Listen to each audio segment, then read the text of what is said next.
தேர்வுக்கு எதிராக வரும் 24ஆம் தேதி திமுக மாணவரணி சார்பில் ஆர்ப்பாட்டம் அறிவித்திருந்த நிலையில் தற்பொழுது அது ஒத்திவைக்கப்படுவதாக முக்கிய செய்தி வெளியாக இருக்கிறது. கூடுதல் தகவல்களை எமது செய்தியாளர் ரமேஷ் வழங்க கேட்கலாம். ரமேஷ், வணக்கம். முழு விவரங்கள் என்ன?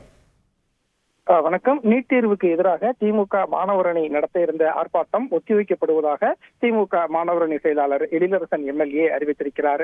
அதாவது தமிழகத்திற்கு நீட் தேர்வு தேவையில்லை என்று தமிழக சட்டப்பேரவையில் நிறைவேற்றி அனுப்பப்பட்ட சட்ட மசோதாவுக்கு ஒப்புதல் தர வேண்டும். அதே போல நாடு முழுவதுமே நீட் தேர்வுக்கு எதிராக சுற்றி நடக்கக்கூடிய அந்த நீட் தேர்வு சம்பந்தப்பட்ட மோசடிகளையும் குளறுபடிகளையும் மத்திய பாஜக அரசு உடனடியாக தடுத்து நிறுத்த வேண்டும். நீட் தேர்வை ரத்து செய்ய வேண்டும். இந்த கோரிக்கைகளை எல்லாம் வலியுறுத்தி வரும் 24ஆம் தேதி சென்னையில் திமுக மாணவரணி சார்பில் ஆர்ப்பாட்டம் நடைபெறுவதாக அறிவிக்கப்பட்டிருந்தது.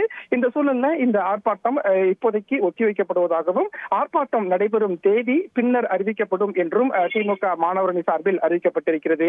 ஏற்கனவே தமிழகத்தில் இந்த கள்ளக்குறிச்சி விஷசாராய உயிரிழப்பு சம்பவம் என்பது பெரும் அதிர்ச்சியையும் பரபரப்பையும் ஏற்படுத்தியிருக்கக்கூடிய சூழல்ல இந்த சம்பவத்தை கண்டித்து அதிமுக, பாஜக, தேமுதிக உள்ளிட்ட கட்சிகள் போராட்டத்தை அறிவித்திருக்கிறார்கள். இந்த சூழல்ல திமுக மாணவர் அணி இந்த நீட் தேர்வுக்கு எதிரான போராட்டத்தை இப்போது ஒத்திவைத்திருக்கிறது.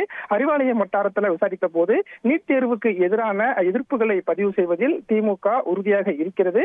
தொடர்ந்து நீட் தேர்வை திமுக எதிர்க்கும். இப்போதைக்கு இந்த ஆர்ப்பாட்டத்திற்கான தேதி தான் ஒத்திவைக்கப்பட்டிருக்கிறது. பின்னர் அதற்கான தேதி அறிவிக்கப்படும் என்றும் தகவல் தெரிவிக்கப்பட்டிருக்கிறது.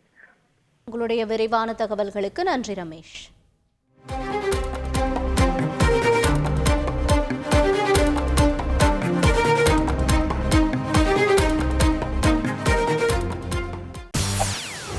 செய்திகளை உடனுக்குடன் தெரிந்து கொள்ள உடனே சப்ஸ்கிரைப் பண்ணுங்க.